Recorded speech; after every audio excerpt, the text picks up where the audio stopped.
Good evening, everyone.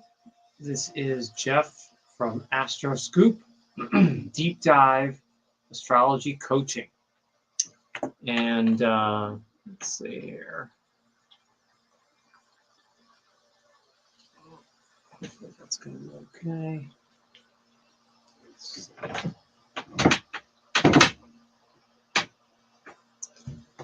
What's that?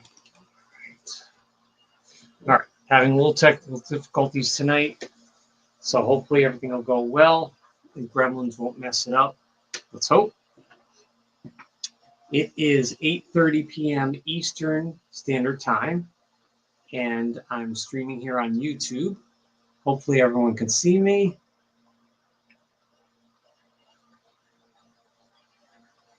Let's see. All right. Welcome. Can you see? All right. So this is Jeff with Astroscoop. My live streams are weekly here on YouTube at Astroscoop 3801. And it's either 8 p.m., 8:30 p.m., or 9 p.m., either Fridays or Saturdays. Right now, I'm keeping it for here, which is Saturday.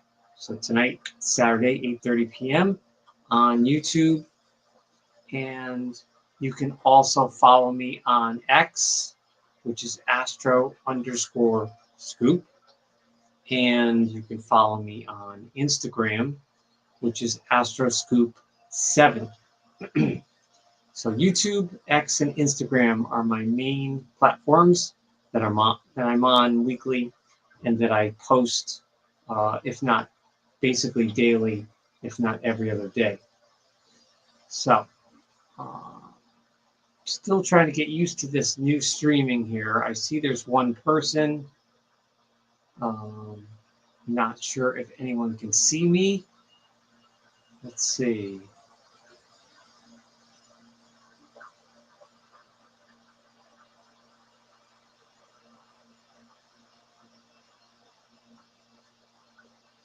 Okay, let's see here. Looks like there's two people. Now, I think the only way possibly for you to see me here on the other browser is for me to have the live stream as live also on YouTube. So I probably do have two windows going. So I think it depends on where you sign in to Astroscoop.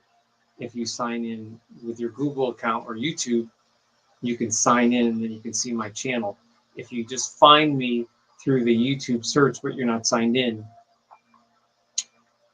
the StreamYard I'm streaming directly to YouTube. So it shouldn't make a difference as long as you can find me. But hopefully we'll wait a few minutes to see if anyone else pops up. How's everyone doing? It is the last week and last weekend of spring, and I'm looking to the west here, and it's not completely dark here. There's still a little twilight here on the East Coast, which is amazing.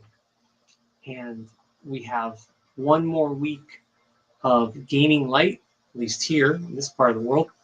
We have one more week of gaining light where the days are the longest and the nights are shortest, which is very interesting. And of course, that will culminate next week with the summer solstice.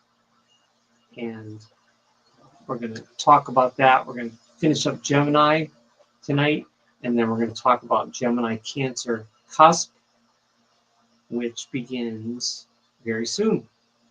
Today is the 14th. Happy Friday the 13th from yesterday. I didn't have time to do my stream yesterday, although I really did want to do it on Friday the 13th. But Friday the 13th, it was yesterday. Today is Saturday the 14th.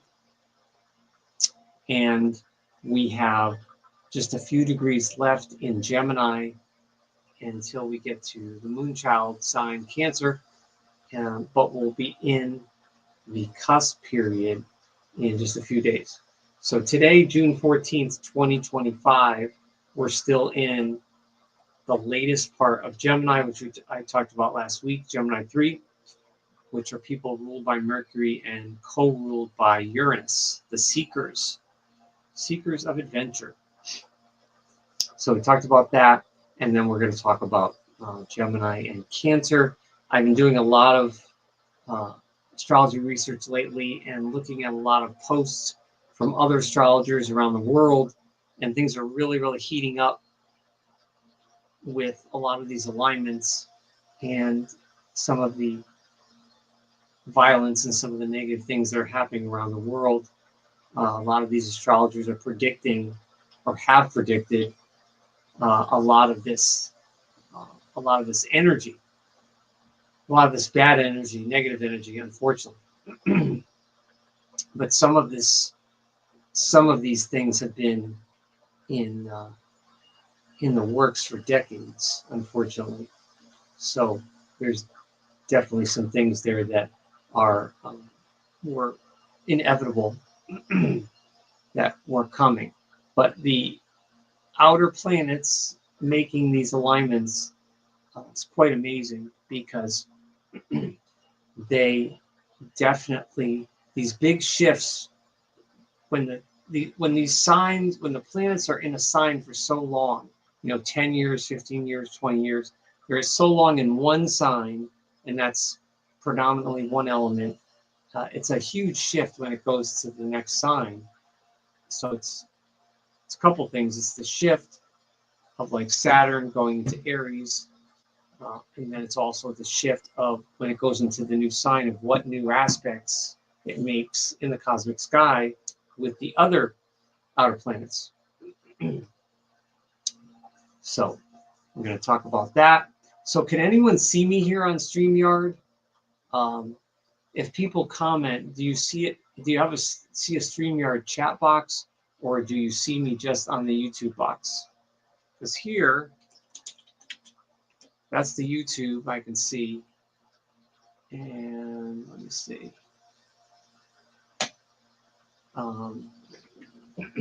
Yeah, I'm not sure. I'm not sure if now I'm doing the last couple weeks, so I'm doing something wrong here or not. I'm a little confused here. Let's see. Because I know you can see me. We have 3 people on YouTube. Let's see. You know what? I'm gonna really quick. I was gonna do this later. I want to share tonight's cosmic chart with you all. Let me look at.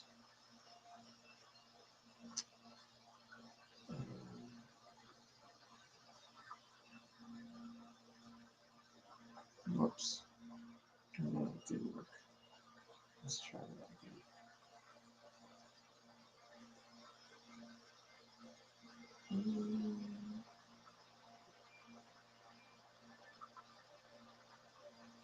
Okay, let me try again.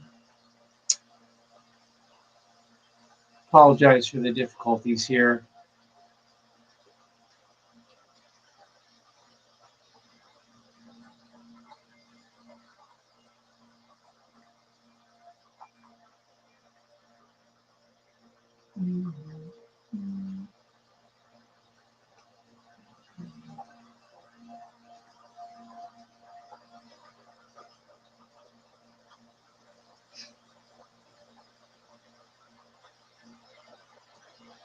Yeah, that's tricky. I don't know what's going on. This is the problem I had last week with the screen.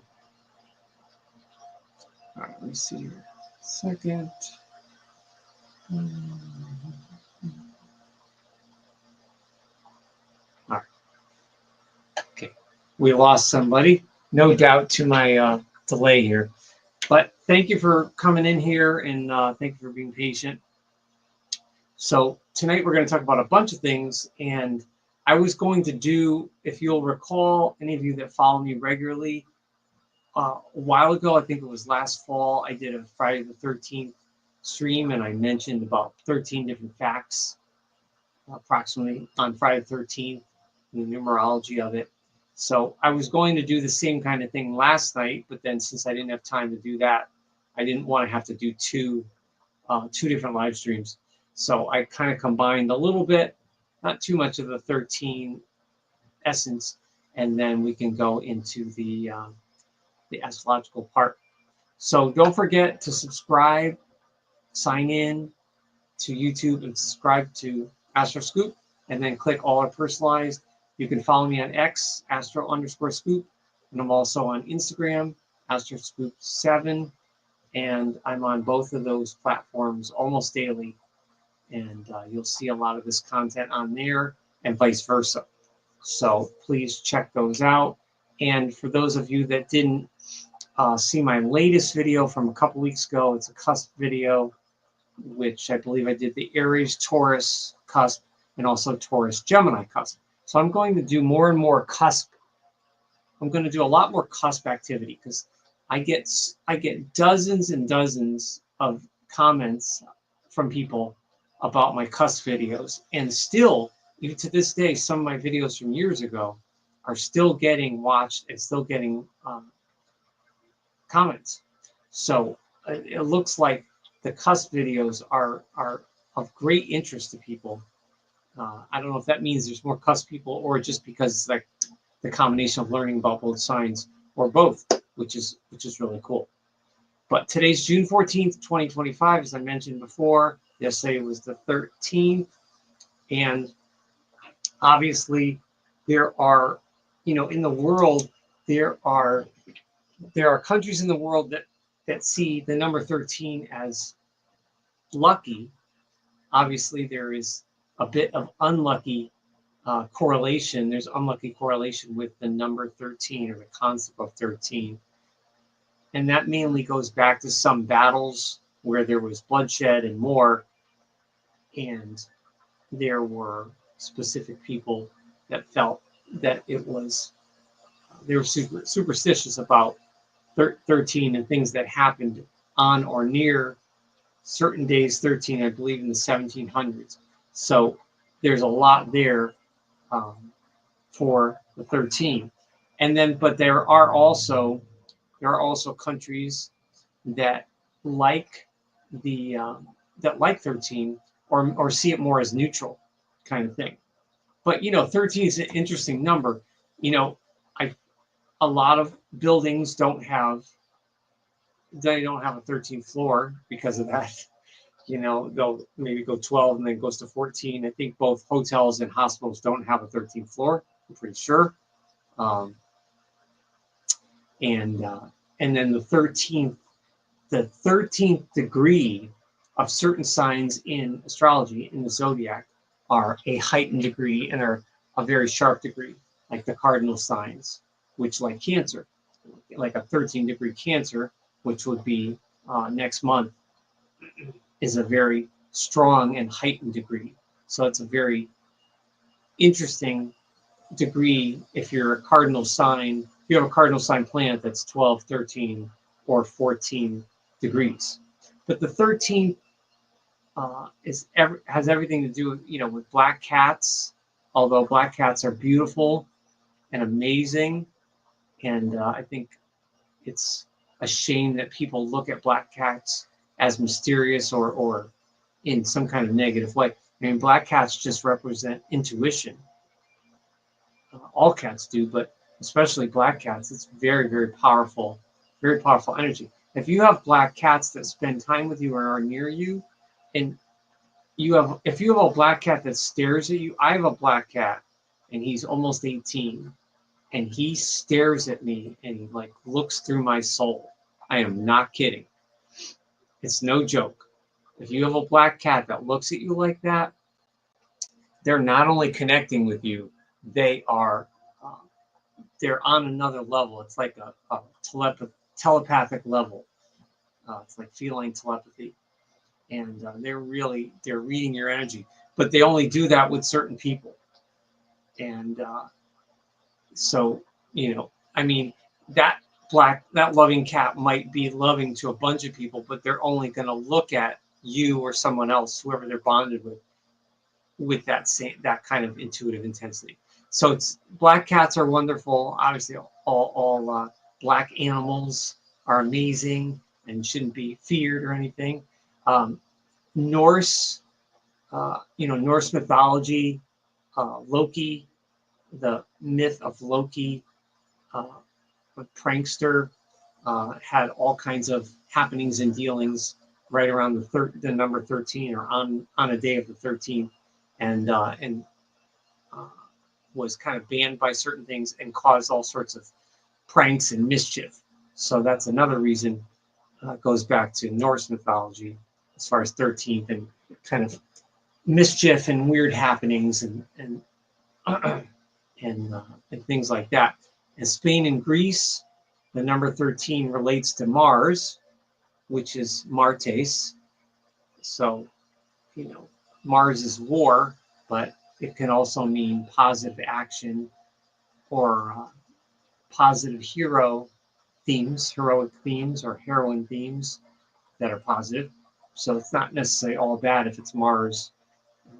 It just depends on how they use it. But a lot of countries see 13, the number 13, in different ways. When I did more research, I thought that was interesting. That it's not as prevalent as you would think of people being superstitious in a negative way about the number 13.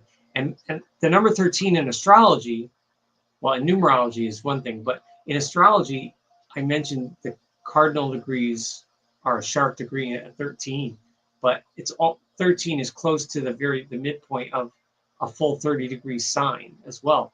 So that's close, like tonight, the 14th, we're in the middle of the month, but we're in a very late point. It depends on the month when we go through the zodiac cycles, but that's also interesting with the 13. So I was going to talk more about the 13, but there's too much. That was on a different poster, so we're not going to get into that right now. So, so late Gemini energy, the third decan, ruled by Uranus. You've noticed in the last week too, notice some of the sudden instability in the world. Now, here's one thing. Now, I'm not going to get too weird about conspiracy theories or anything. I have a lot of thoughts on things that are happening in the world. And now I'm not saying this about myself, but when you are someone that, and I don't mean just an empath or psychic, but if you're someone that's willing to close your eyes and prepare yourself for the truth, does that make any sense? I think it's easier for people with certain signs in their charts. I'm convinced of this. I don't think it's a male or female thing. I don't think it's an age thing or generational thing. I think there's certain indicators in our charts where we're more willing or more brave to confront things that might be unpleasant, or confront things that may be true but unpleasant. So keep this in mind. Just because something is unpleasant doesn't make it untrue. If there's something you don't want to believe, no matter how strongly you believe, whether it's about a president or a candidate or a country or something, you have to look at things. You have to look at things from a bird's eye view and say, is what I'm seeing real, or is this a play? Is this theater? Because there's a lot of things going on right now in the world where this late Gemini energy of some instability with the planets, especially Uranus, which is closely going to go into Gemini, that is causing a lot of weird things. And there's evidence to so much weird stuff going on right now, and there's still so many people that don't believe any of it. So you can't force people to believe things they don't want to believe, even if you have the evidence. You can't. It's amazing how powerful our own biases are. All of us. Our biases are unbelievably powerful. And a lot of that stems from things in our natal chart. Things that we don't want to see. We want to just see things that are pleasant. We want to just see things that are,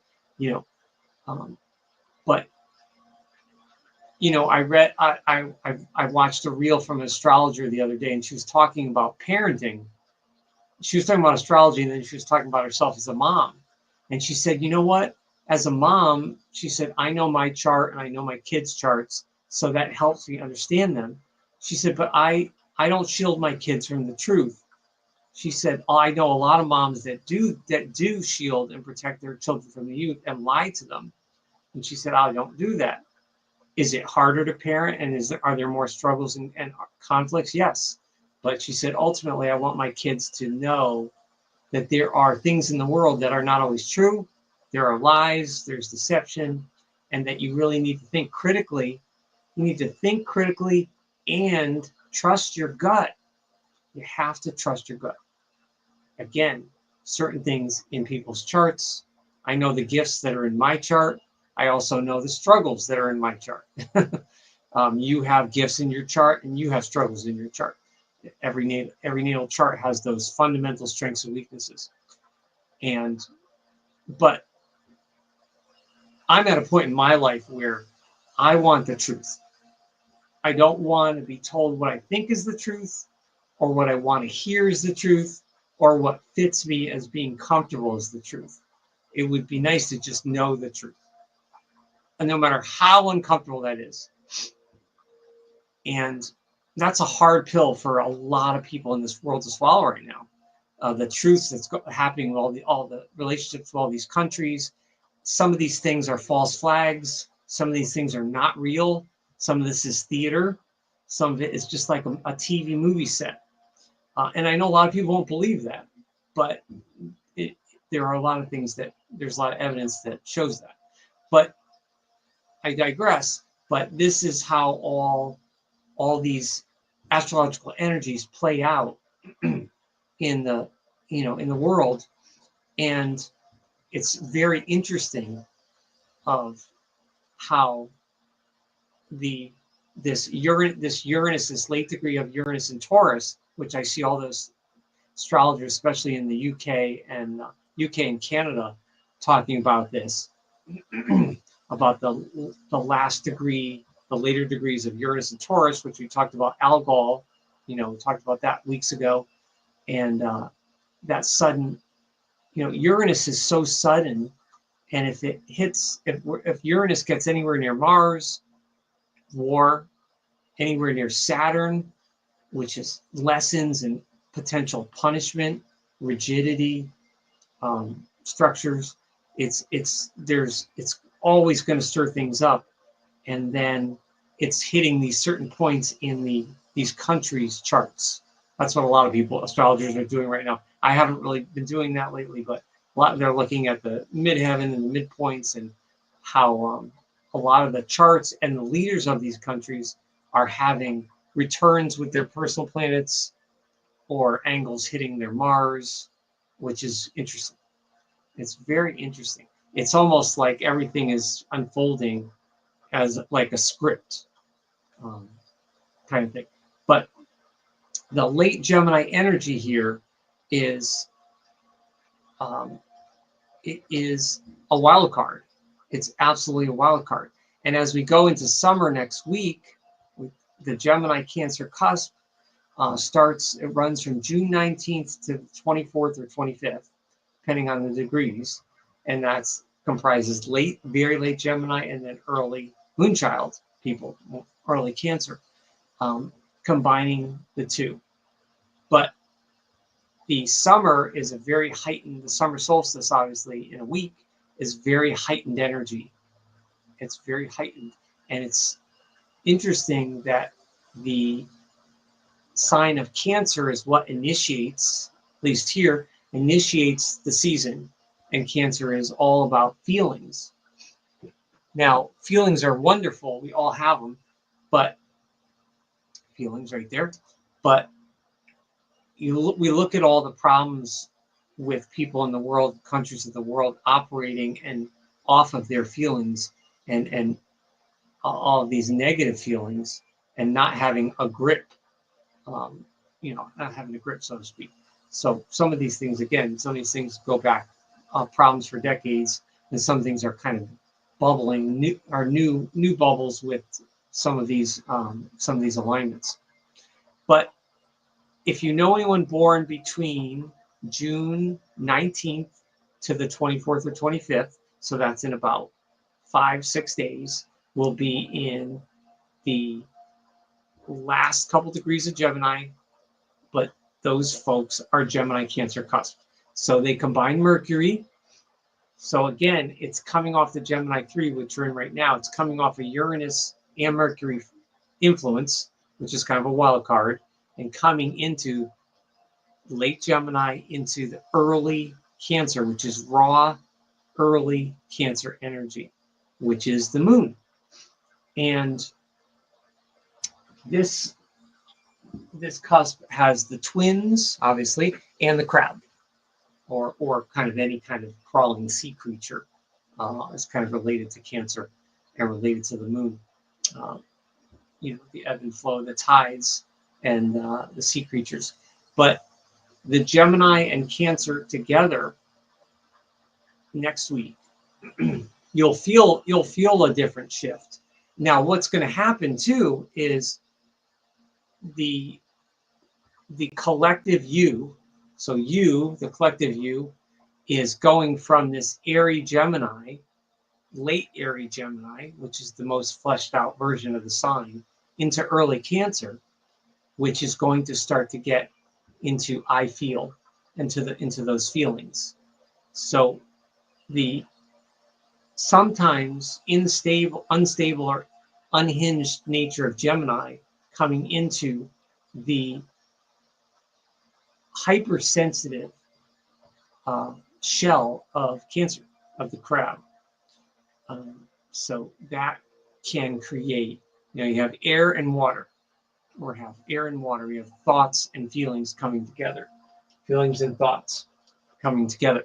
So anytime there's air and water, this is the air-water cusp is always a battle of head versus heart. And every sign has an inclination. The essence of every sign has an inclination more towards head, or maybe more towards heart, more towards feelings. But of course, we're all a mix, because we don't only have just our sun sign in our chart.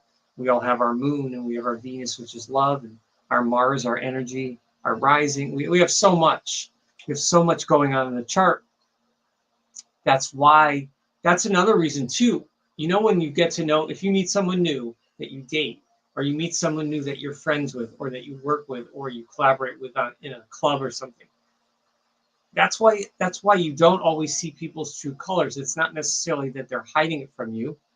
They could be. But our charts are so, just like ourselves, are so layered. The onions have so many layers. Our charts are so layered that so you're seeing me right now present this Astroscoop. But if you were in the room with me right now and I was giving you one-on-one reading, you might say, oh, he's a lot different. Whether that's positive or negative, I don't know. But you might say he's a lot different in person. There's a different energy. So there's different things in our charts that come off, you know, depending on the environment. And that's what's so fascinating about astrology. And with cusp people, you have the two signs battling simultaneously. So that's why cusp people are more complicated. And this is going to be a complicated time for the world in this next week, because of this cusp period of feelings and thoughts, and coming into Cancer, and the patriotic nature of Cancer, and the protective nature of Cancer,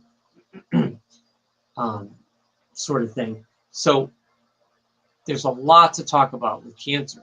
So what's kind of happening is the world stage, Gemini is going to start to kind of take a bow, and Gemini's going to start. Gemini's been on stage here, all this Gemini going on with Jupiter, the Sun, Uranus, and now then Gemini's going to go kind of behind the scenes, backstage, and kind of still there, but viewing things. And then we're going to start to absorb a lot of Cancer energy. And before I get to the celebs, I wanted to mention, um, born on June 24th is Kurt Smith, who's one half. He's the bassist and singer of Tears for Fears, the British group that sang Shout, Head Over Heels, Everybody Wants to Rule the World. They're actually back together touring. They're in doing small concerts in Las Vegas, I believe. They're doing a residency in Las Vegas. I wish I could go. But I mentioned Kurt Smith because he puts in the Tears for Fears music. He puts so much of the heart and the feelings and thoughts into the music, because his partner Roland, who also is co-founder and sings, is very different. So the two of them together really make such unbelievably beautiful music. They're kind of like my Lennon and McCartney. Tears for Fears is that's how much I like them. They're right up there with my favorites. But they're kind of like that Lennon and McCartney of putting those two together. And then Roland, the other guy, he's also a cusp person, which I'll mention him in August. So keep that in mind. But I just wanted to mention Kurt Smith, because if you get a chance to listen to Tears for Fears, they're on the radio a lot. They're also streaming a lot on satellite radio and on the internet. Their music's just beautiful pop. It's beautiful pop music, but that has elements of other genres. So the feelings and thoughts. This is what Gemini-Cancer Cusp people are all about from the 19th to the 24th or 25th. So if you know anybody born, I have a couple people in my family that are born that week. And it's interesting because the early Cancer person, so let's say next week, someone that's born the 21st or 22nd. That's just barely Cancer. So early, raw, total cusp. It's going to still have some Gemini traits. They're strong Gemini traits.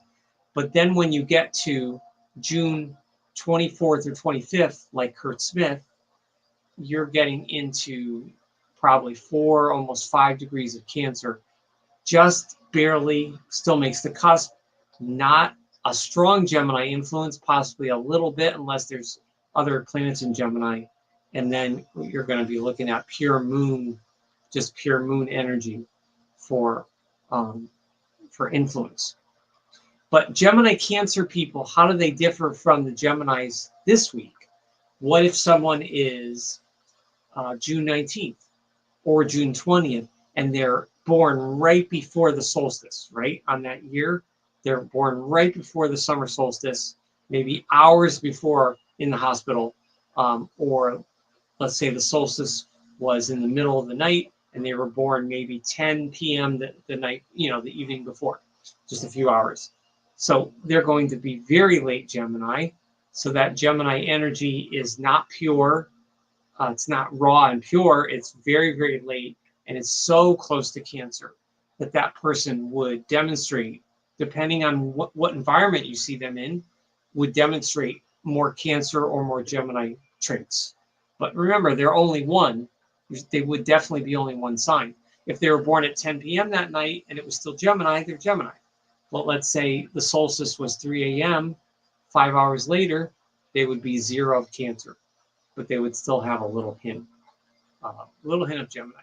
So I know I'm a broken record. I'm sorry. I know I always repeat that every season and every year about the cusps, but I constantly get comments from people that need clarification for that.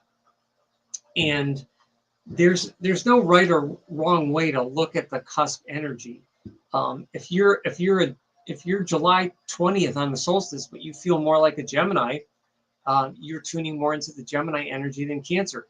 Most people, I would say 90% of people that I've met or read for on this cusp will say to me that they feel like a Cancer. Cancer to me, the Cancer, especially for women, the Cancer energy is so emotionally strong and specific, where the Gemini is more unpredictable. Gemini is more, it's more airy, it's more non-distinct, it's more neutral. But the Cancer side is so particularly emotional that when you're a person that has a cusp with Cancer or any planet in Cancer, or Cancer risings especially, I've known a lot of Cancer rising people. Woo! That is a tough, Cancer rising is tough. And I either get along with them or clash. There's no in between with me and Cancer rising. I don't know what it is. It's either really chill and cool, or it's nope, it's a no-go. So I don't know. But it could be, if it lands, the degrees that land in my 8th house, that could have something to do with it. But that Cancer energy for a man or a woman on this cusp doesn't matter. Male or female does not matter. And it's very pointed. That Cancer energy is very pointed about how I feel. So I don't think there's not a lot of confusion when people are on this cusp when they say, oh, I feel like a Cancer. You really know what that means. I don't get a lot of people saying, oh, I feel like a Gemini. But they might say, I'm a Cancer, but you know what? I can be a little unpredictable and a little flaky sometimes, and I am kind of more restless than my mom, who's a true Cancer or something. That we'll talk about true Cancer next week. So that kind of thing. So that combination. But people on this cusp, the way I can equate it is people on this cusp have a certain certain magic or spark about them. And Gemini is a sign of spark, right? Gemini is like sparkling personality, some kind of sparkle in their energy. But when you combine Gemini and Cancer, it's like, this is an amazing time of year, especially next week when the summer solstice starts. With the smells, and everything is so lush and really, really thick now. And the animals and everything is just full bloom. With Cancer, it is absolutely full bloom with the fertility of the earth and the kind of the earth goddess energy. So the Gemini-Cancer cusp starts that on the solstice, starts that energy, and then it really culminates and peaks about 5 or 6 days in, and then you're in true Cancer, and then we're moving on, and you'll feel that, especially if you're someone, especially if you have a chart that has strong water signs, any water signs. It doesn't have to be Cancer. A Pisces or Scorpio, you'll feel that strong shift to the Cancer energy around, probably around the 26th or 27th of June, as we get closer to July 4th and get closer to that new moon in Cancer. You'll really feel that. If you don't have water in your chart, major water, it doesn't mean you won't feel it, but you may not be as sensitive, or you may not be as interested in wanting to feel that or see that kind of thing. So Gemini-Cancer cusp, that's coming. And again, it's interesting every season how you can see every season or so, or maybe every 4 or 5 months, we have these shifts of elemental shifts of we have these groupings of certain elements that are very strong, and you see how much changes in the world when these elements change, when the sway of elements change. That's why when you meet people in person, or you spend more time with people and they kind of change on you, or that you see different sides of them, you're starting to see, it's like when we were all young and you go on a date with somebody. Okay, the first date, sometimes it's great, and you're like, oh yeah, I want to go on a second date with this person. Sometimes it's okay, and you go, oh, all right, let's just see what happens. Then the second date is better, and you're like, oh, okay. Oh, third date, even better. Oh, great. Okay, we got a vibe here, and you're starting to see other elements in that person's chart. That's what I think. You're starting to see those other sides, those other elements that are coming out in different, environments, sort of thing. And I'm very sensitive to the moon, personally. The moon signs, which every 2 to 2.5 days change, I notice I vary my energy level, my interest in certain things. You know, some days, some moon days, you know, I just feel like taking like a big nap at like, you know, 4 or 5 o'clock. I want to take a nap or something. I don't know. So we're all sensitive in different ways, and I can feel that. Last week we had a moon in Scorpio. Tonight we have a moon in Aquarius. Boy, so different. Interesting.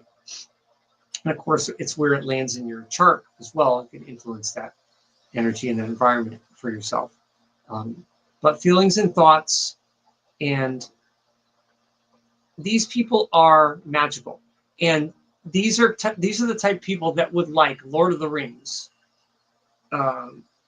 or Harry Potter, or you know, Twilight, any of those series that have, or movies that have this element of enchantment and magic, maybe a little bit of dark magic, a little occult, you know, a little fairies, you know, sparkle, glitter. You know, that's how I see the summer solstice people. That's how I see Gemini Cancer people. They can be really, really charming and sweet. And they're very, very thoughtful people. And this is what's interesting I've seen about them. They're very, very thoughtful and caring as we move into being a full Cancer person.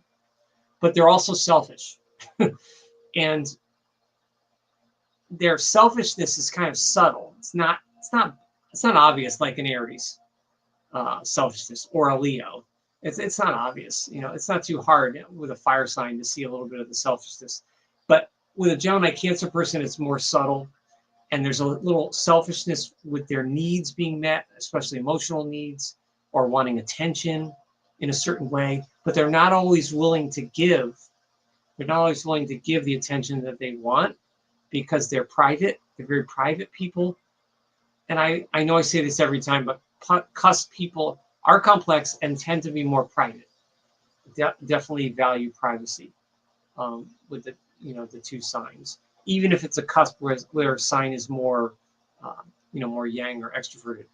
But the Gemini Cancer cusp, definitely, there's this kind of, they love, but not at the expense of,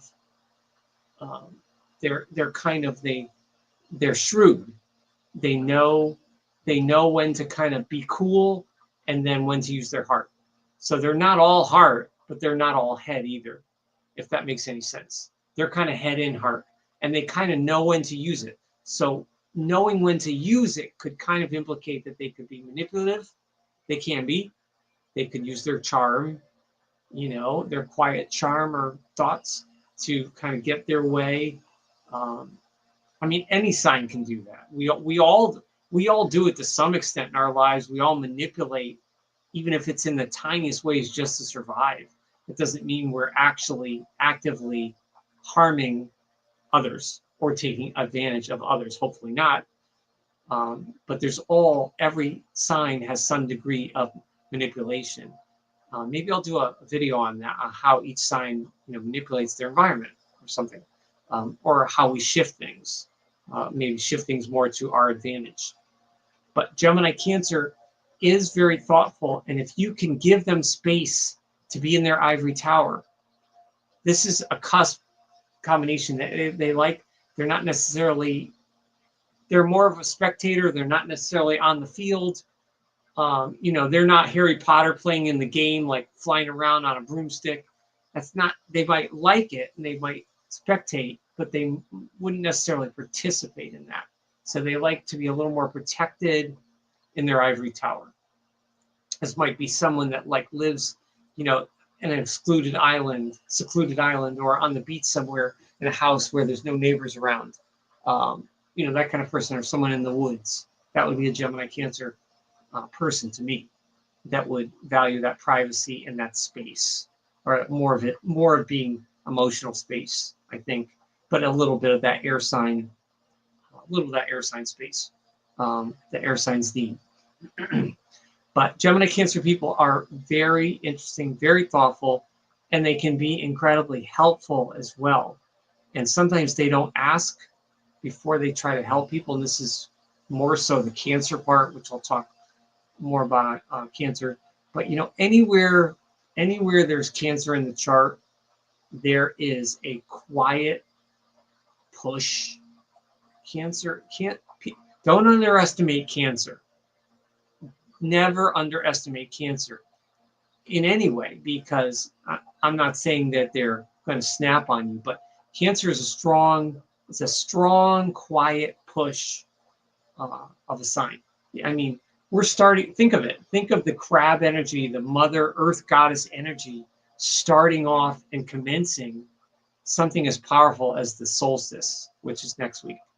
I mean, that I'm getting chills. That's amazing. That is amazing. So the chills are telling me that we have some loved ones that are with us. Definitely, I'm feeling it. Do you feel it? You ladies feel it? Because they're here. I'm not sure who it is, but yeah, yeah, that's great. But just talking about that solstice energy, you can feel the chill, and that's how. But it's going to warm up. I'm not talking about the literal chill, because it was chilly today on the East Coast, which is having that 50s wind chill and that 60-degree temperature. I'm talking about a chill of the power of Mother Nature. What's more powerful than a solstice, right? That's amazing. So I can't wait for next week's energy. And it would be wise for everyone to do some yoga, even if you do it in your chair. Yoga, meditation, anything. Just get quiet. Anything to tune into that Cancer energy. Because remember, you have Cancer somewhere in your chart, even if you don't have a planet in Cancer. But feelings and thoughts are going to rule next week. And that means there's a little less intuition and less sensation or groundedness with Earth. So that's something we'll have to talk about in a few minutes. That's something we've got to talk about with, these countries and all this stuff happening in the world, where we just need more. We need more grounding, kind of thing. So this cusp and this sign combo equals three zodiac cycles. And if we're looking at 12 signs living 84 years, 12 times 7, approximately 84 years in a life, we're looking at someone here that's maybe in college or just getting out of college and breaking into, like the summer solstice, commencing this kind of new magical energy of their life, like a 20, 21, or 22-year-old person would, coming out of college, either deciding to go back to graduate school or starting their life with a career, or something major other than this life of school that they've had their whole lives, this structure and this bubble of school that's coming out, and trying to develop what it is that they feel about themselves and what they want out of life. So that would be kind of equal to someone around 20 or 21. And then the essence is this nurturing, because of the Cancer. Not that Geminis can't be nurturing, but this combo is nurturing versus stagnating. And that's a big theme for people on this cusp. And I've seen people on this cusp. I would not use the term lazy. Again, lazy, we've talked about that. Lazy is different for everybody. Lazy can also be intrinsically connected to ADHD and ADD. I follow a lot of ADD experts and ADHD because it's fascinating to me. Neurodivergent people, and the connections are very interesting. So someone could be, in their mind, could be an incredibly vigorous, hard worker and creative, and yet if they can't get started on a task, or they can't flesh it out and have the parts and pieces to know what to do for the next 2 days or week, whatever it is, the time period, that they can't even start it. But it's not because they're lazy, and it's not because they're not motivated. So when I see the Cancer Gemini, I see these people as that head versus heart struggle, where they want to participate with their feelings and love and they want they're really affectionate people, and they want a lot of affection from people. But again, they want space. So they don't want you to really invade too close into their world, but yet they want you there. But yet maybe they don't that much. They want to love. They're full of love.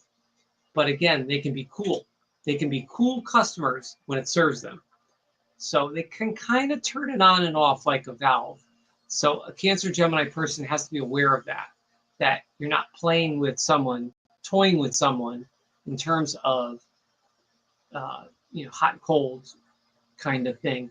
Now that is a danger for all the air signs. You've heard that from other astrologers. The air signs can run hot and cold in relationships, but you have to look at a lot more than just like one air sign placement. That's not fair to say Gemini, Libra, and Aquarius are just all cold and aloof. Come on. Have we all known someone that had an air sign planet that was cold? Sure. But you also knew someone that was cold that had some other kind of placement that you might be biased towards. That is a totally different element. That might be fire. That might be earth. That might be water. So again, it's where people are in their involvement. But the nurturing part is very strong, but they can also stagnate. And they can be a little indecisive.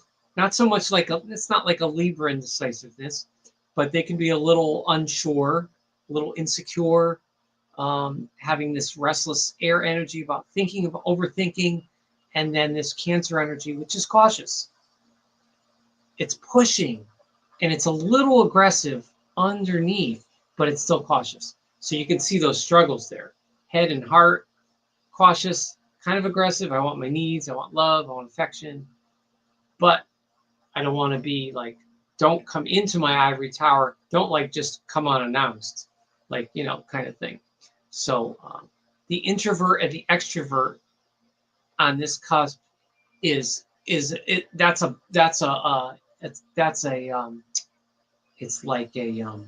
a flip depending on the person. This person could be, I would say they'd be an introvert in one environment and an extrovert in another.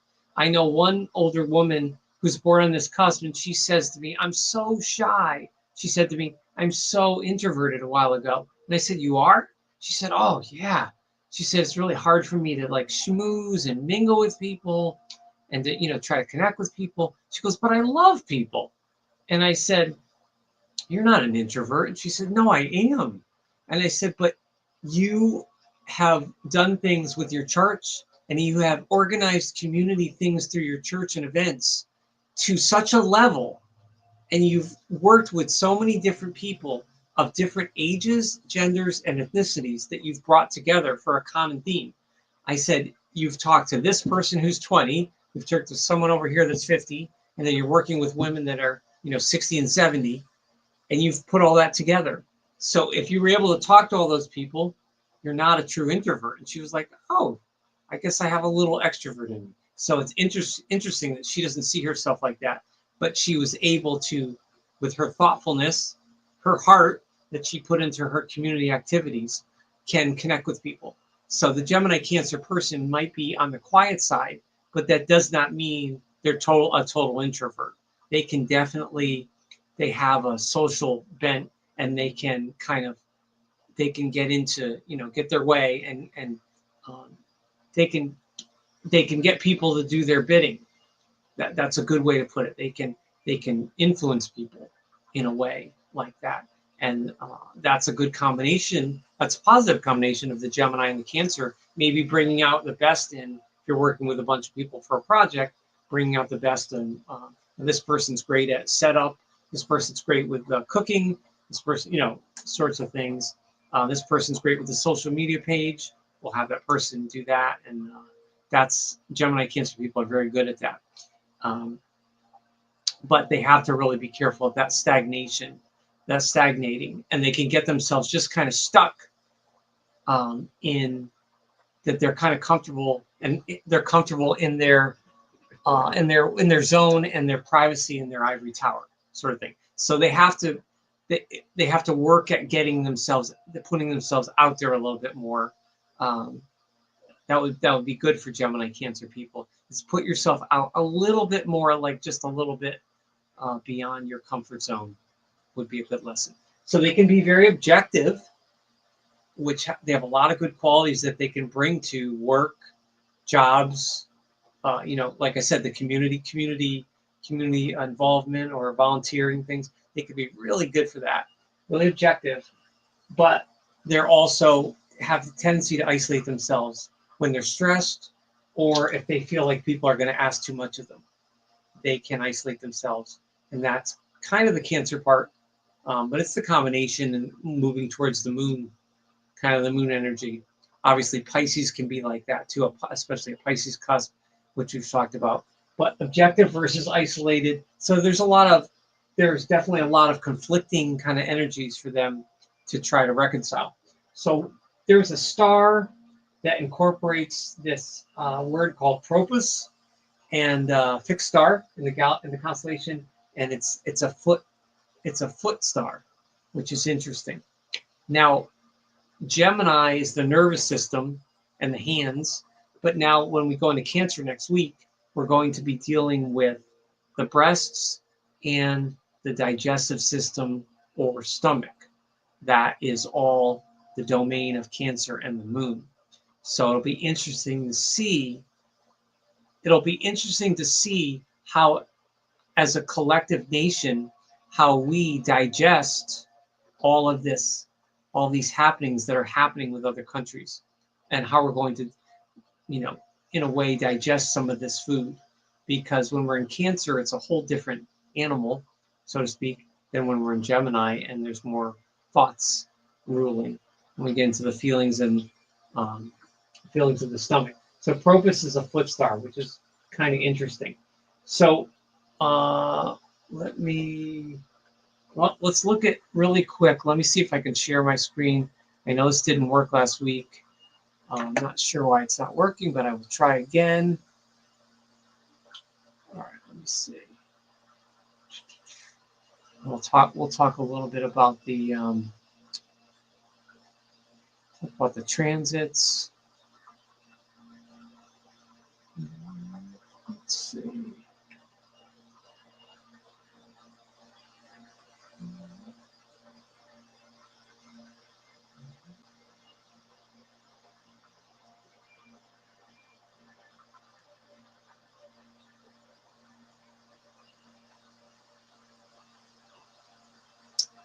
All right.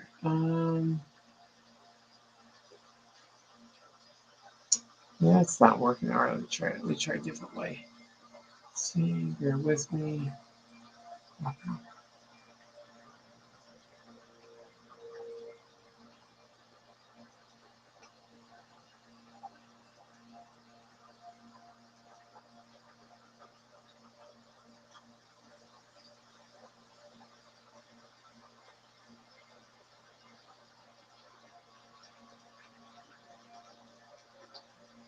Okay, for some reason, having trouble with that again.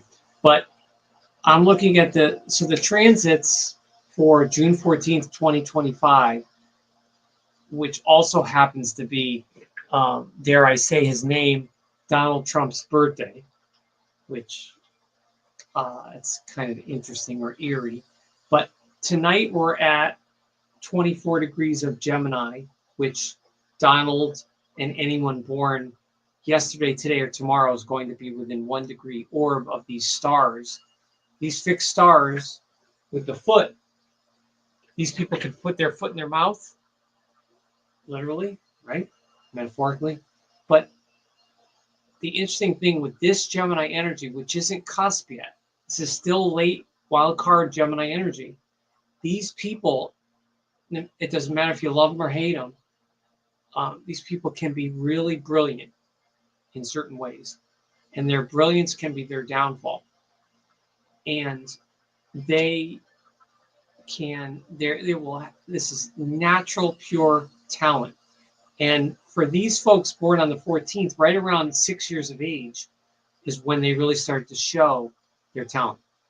So if you look back at any celebrity or any famous person, probably around 6 or 7, there was some kind of unusual skill or smarts that they started to show in school or with their families. But that 24 degrees is very strong. It can also create a lot of tense, argumentative, and maybe even violent tendencies in the individual as well.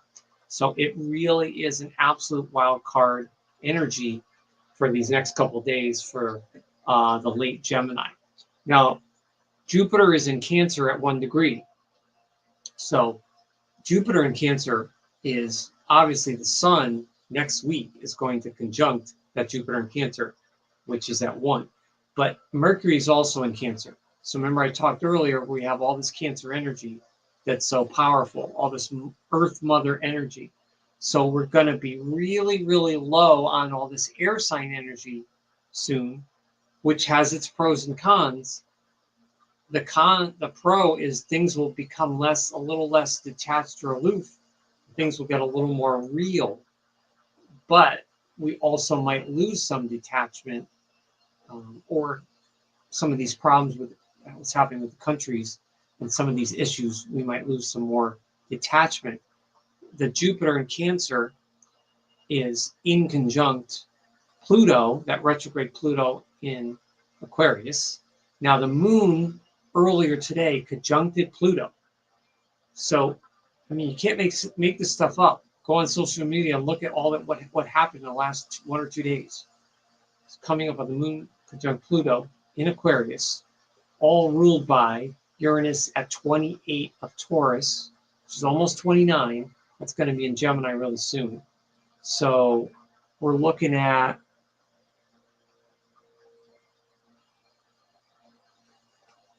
and then let's see. Wow. Jupiter.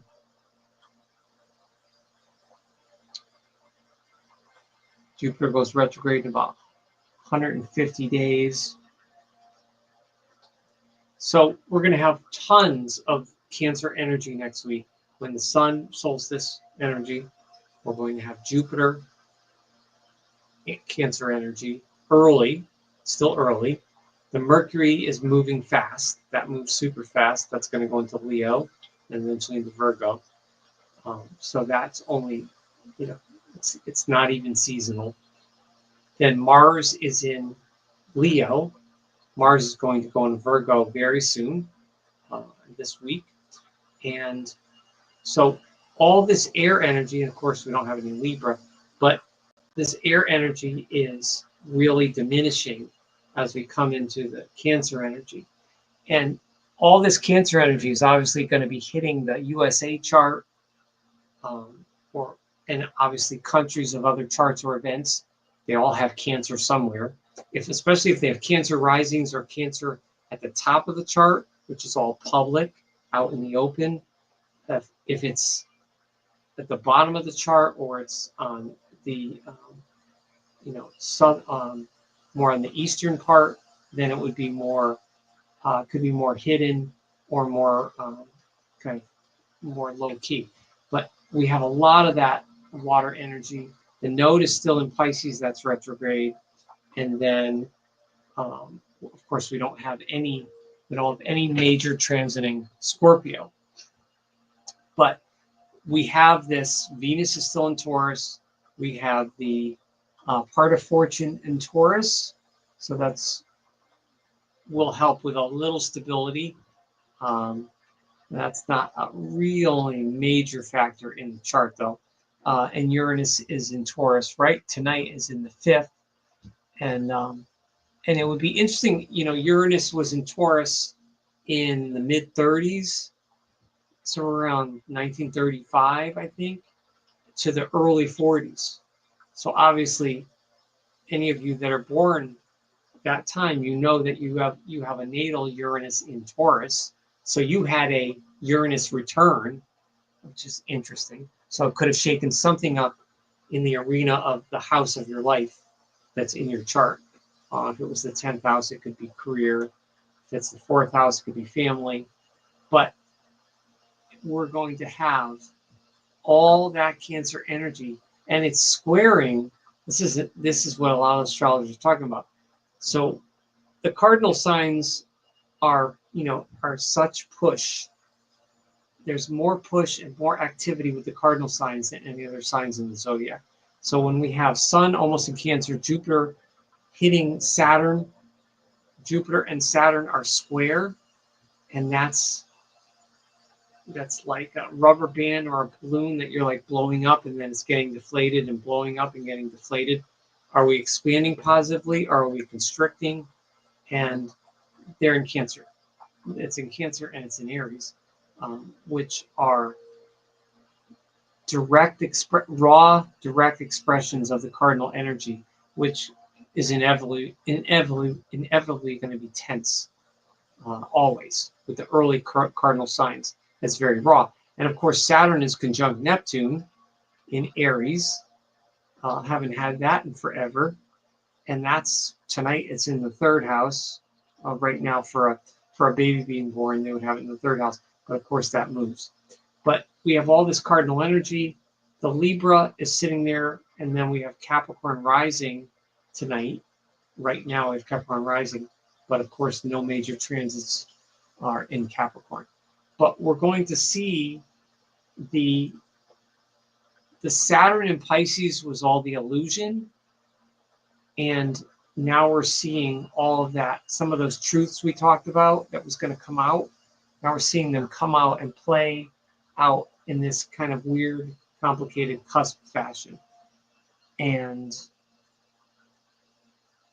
of course, Saturn, on a few months, Saturn's going to go back into Pisces. It's going to go retrograde, and then it'll go back into Pisces. But there is a lot there, and we'll talk more as the weeks go on, as we get into. I'll talk in more detail about all this Cancer energy. But if you know where you have Cancer in your chart, just know that with the Sun, Mercury's already transiting there, with the Sun coming, Jupiter's just in there. It's going to expand, and it could expand your own sense of roots or family in that house in your chart. It could expand your own feelings. It could awaken things that you haven't had in you inside in a while, or that are dormant, which is a good thing. But it can also be an overabundance of, feelings, and our feelings are biased. And with Cancer, there can be extremely biased. Cancer possibly more than any other sign, which we'll talk about. But really, really interesting solstice coming. Oh, I just wanted to mention my daughter finally, she did another piece of art for me tonight, and she painted this for me, and we got the paint all over everything, but we cleaned most of it up here. It was on the wall here, it was on our hands, it got on the lights, so it was a mess. But thank you to my lovely daughter who did that Cancer, and she thought it was terrible. She's a Virgo, and she's very picky with herself. And I told her, it's fine. It's great. I love it. So thank you to her for that. And let's see where we're at. Oh, wow. We're at 9:40. And, I think you ladies know that I lost. I'm sorry about that. I lost the YouTube browser, but you can see me on the stream. So hopefully that didn't mess with your connection, because I still see. Okay, great picture. Okay, great. Okay, good. So yeah, it's either one screen, or it's either one browser or two browsers, including YouTube. But I think I had to sign out of that when I came over. Okay, all right. So let's talk about celebrities. So these are people born between June 19th and the 24th or 25th. I always pick people born on that week. We have Ann Wilson. I think I mentioned her last year, but she's one of the best examples for a Gemini-Cancer Cusp person. And when you listen to Heart, the group Heart, the rock group, pop group Heart, she has one of the best voices in rock or pop history. But it's not just her skill set. It's not just her actual vocal skills that she has. She is magic. Like, there's something about her that is so I'm not, I can't even explain it. It's, to me, it represents the solstice energy, the goddess, earth goddess, mother energy. But she's in touch with her masculine and feminine signs at the same time when she sings. Everything about her is strong, but it's strongly feminine and masculine. So she is definitely in touch when she lets it out. But uh, just amazing. There's a song called Soul of the Sea by Heart, where she and her sister Nancy sing it. And it's a really old Heart song. It's not, I don't think it was a hit, but it's called Soul of the Sea. It's really, really subtle, and it's really nice. Larry Dunn is a Gemini-Cancer Cusp. He was one of the co-founders of Earth, Wind, and Fire, the funk R&B group from the 70s and 80s. And he did all kinds of instruments and lended a really, really good air water sign mix to the group. Brian Wilson, I didn't even know I was going to have him on here. Of course, Brian Wilson passed away this week, and he had quite a chart. I was looking at his astrological chart, as was many other astrology people on social media, and I mentioned to an astrologer how Brian had the Sun and Mercury. Mercury is your communication for songwriting in Gemini. And so many people, Paul McCartney, Sun and Mercury in Gemini. And I said in a kind of a half silly way, I said, why do so many songwriters and wordsmiths have Sun and Mercury in Gemini, and they have strong Mercury in their charts? But this is always the case. It's amazing. And Brian Wilson was an arranger, a composer, instrument, singer, songwriter.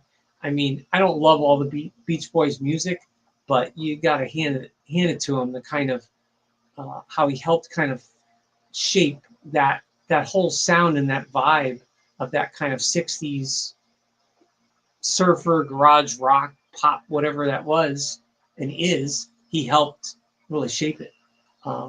Again, I think it's kind of someone that was in touch with both masculine and female kind of principles. John Taylor is the bassist and background singer and co-writer of songs for Duran Duran, who I mentioned a lot. They're from England, and they're still touring and enduring success today. He's an amazing, underrated bass player. Gemini Cancer people are feely people too, and can be very good with their hands, especially with an instrument or art or clay or anything like that. They can be really good with that. Kip Winger is a composer and another bass player and songwriter, solo, and also from a group called Winger. And his music is really ethereal and has a lot of heart to it. Really good stuff.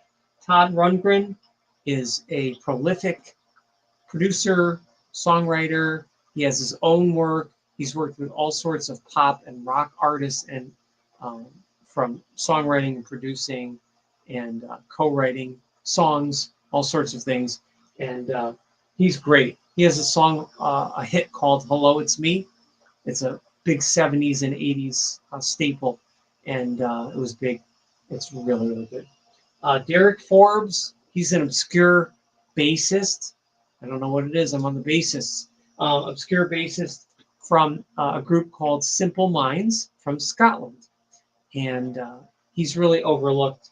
He was really good in the early formation of Scottish music, taking Scottish music and making a new wave and pop version of it in Simple Minds, and then bringing it to the world. So he was a big part of that group. There's a singer called Green Gartside, which I don't think is his real name. I think that's his stage name, but he's a singer and instrumentalist from a group called Scritti Politti, and he's really, really interesting.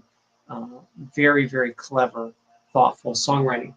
Last one is Andy McCluskey. He's one half of OMD from Britain, another pop new wave group. And he plays many instruments and is incredibly versatile. And their music is very sweet and kind of magical, but it's also kind of cool. and kind of slick.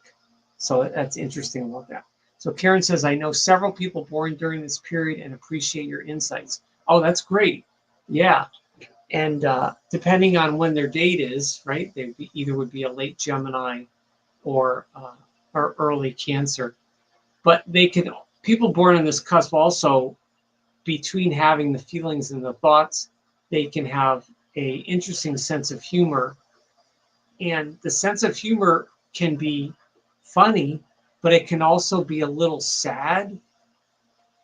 And that could be either if they feel sorry for themselves, if they're feeling a little down on themselves, which they could with the Cancer part, or it could be just a little bit of a twisted, sad, I don't know, a little sad kind of twisted, humorous kind of bent, but very, very interesting, very, very interesting people.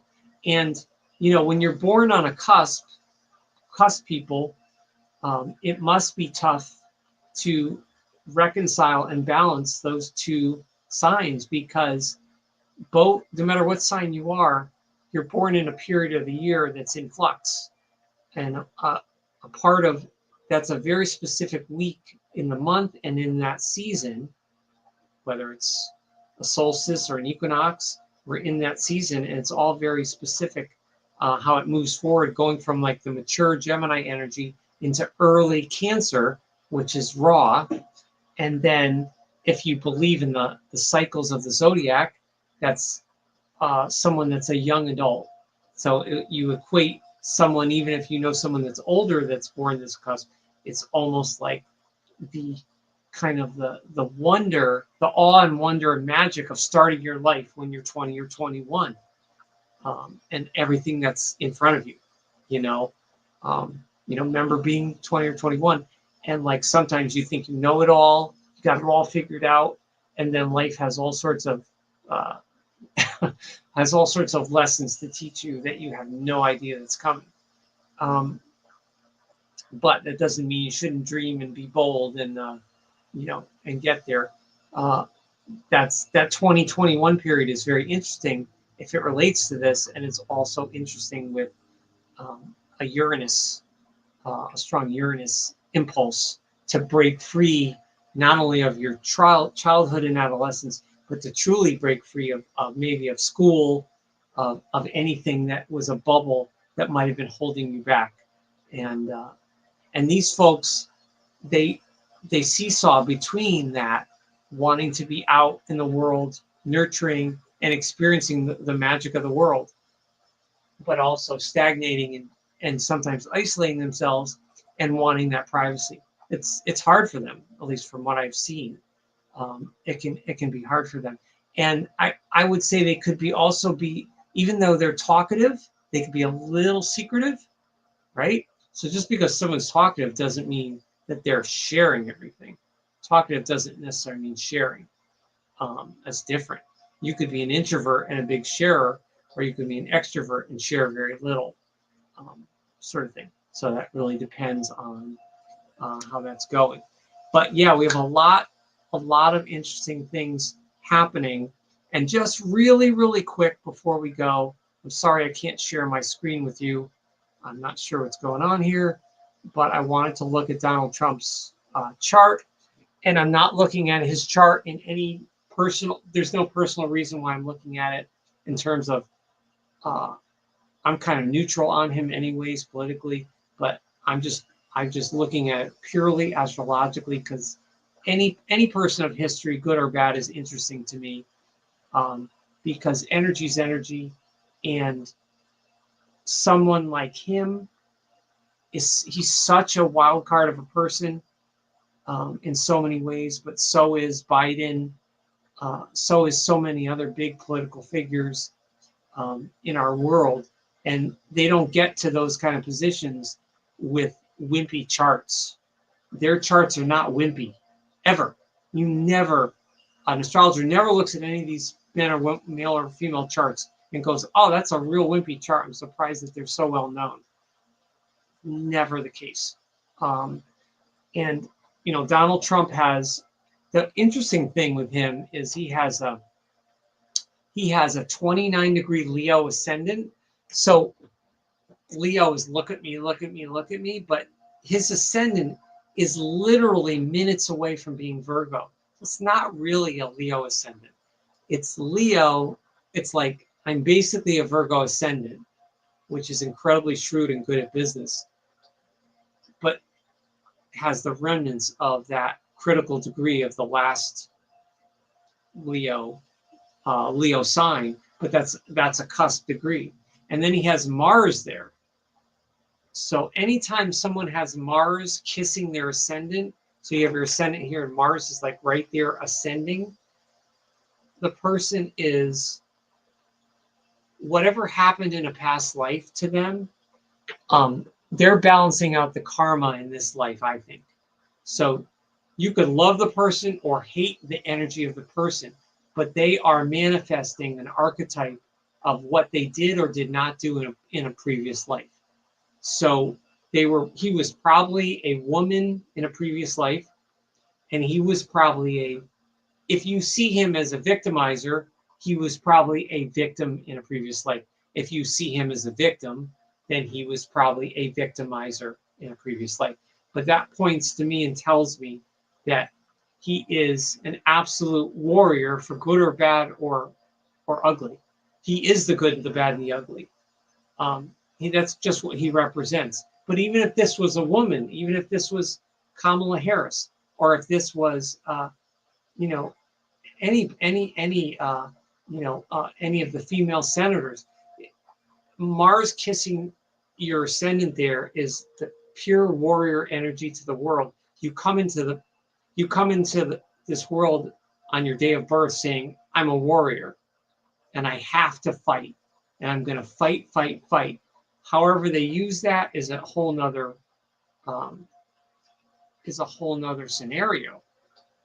But it's opposing his part of fortune in Aquarius, which means a part of fortune person would find fortune towards the freedom, the collective freedom of them, freedom for themselves, but collective freedom, wanting war, fighting for collective freedom, but it's how you do it. So it could be doing it in a twisted way and in the wrong ways.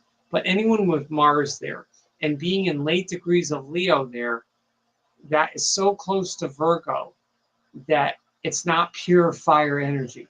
If that were an early Leo, it would be different. He also has strong Pluto energy in his 12th house. So anyone that achieves any sort of strong notoriety or is a performer of sorts. Now, most of these politicians really are just actors. So Trump is a performer in every sense of the word. He might not be playing an instrument, he's performing. So every single performer that has influence almost always has an incredibly strong Leo presence in their chart, and it's often related to Uranus, the ascendant, Mars, or Pluto, almost always. And even though his Pluto is not conjunct his other Leo planets, it's a loose stellium. There's no way that he could never, anyone that has this, it could be anyone, there's no way they could hold themselves back from being who they are, even if they're a terrible person or their energy is completely warlike. They could not, there's no way they can, this person doesn't have a mute button. There's no mute. There's no driving in first gear, second gear. No, it's just not possible. But his chart has so much, there's just so much meat here to dig into. I mean, I could look at this for hours, and I haven't looked at his chart probably in a year or two. Probably been like a couple of years. But one last note before we go. Of course, we're in late Gemini. Donald's Gemini sun is at 22. So if you know anyone born today or tomorrow, like I mentioned, they're going to be somewhere between 22 and 24, which means they progressed into their Cancer sun somewhere around 6 to 8 years of age. So when that person was 6 or 8, that's when they showed some of that Gemini brilliance. And they started to show Cancer traits, the Moonchild. They progressed into Moonchild. And then when they're in their late 30s, we're talking about if you knew someone that was an adult, in their late 30s, they went into Leo. So think about that. All these people born on June 14th progressed. Your sun progressed into Leo when they're in their late 30s. So think about those people that you know. What did they get into in their 30s and 40s that had to do with the public and performing? Because I'll guarantee you, you'll find something. Because there was no way they would be able to say, "Don't look at me." There's no way they would go like this. "Don't look at me. Don't give me attention." No, no, it's just, this is just fascinating. And you know, astrologers, we all get fired up and energetic when we see, when you see truth and when you see what's really happening. I don't know how to explain it. It's incredibly satisfying. Even though there's a lot of, so we need to say prayers, and we need a lot of good energy and karma right now, to send to everybody. You know, Carol, similar Aquarius, Pisces, Cusp. That's interesting. Good point. Thank you. Yeah, we need that. We need all this good energy. We always need it. But you know, people like Donald Trump or whoever, if you hate Donald Trump and you like someone that's the polar opposite of him, or vice versa, you love Donald Trump and then you hate the polar opposite of him, whoever that may be. Remember, these are all archetypes.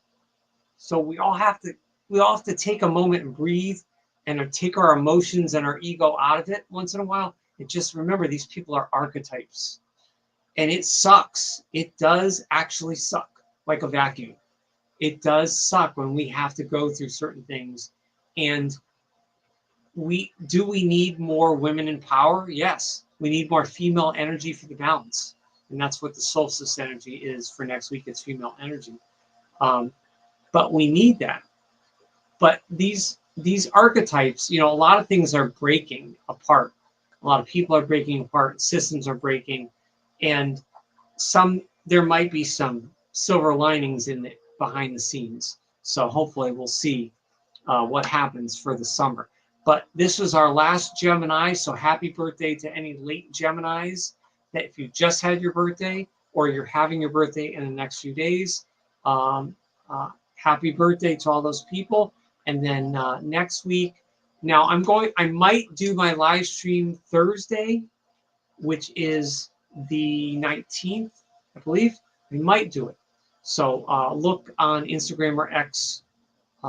I'll try to decide Thursday morning. I'll see if I can do it. I may do it Thursday evening instead of Friday. Not sure. But get ready for the solstice energy. It's coming. And then it'll be happy birthday to Cancer people. Yep. So don't forget to subscribe, like, comment, and share. I truly appreciate it. And if you sign in, don't forget, click all or personalize. Please subscribe. The last set of views I had on my videos, 90% of the views are people that are not subscribers.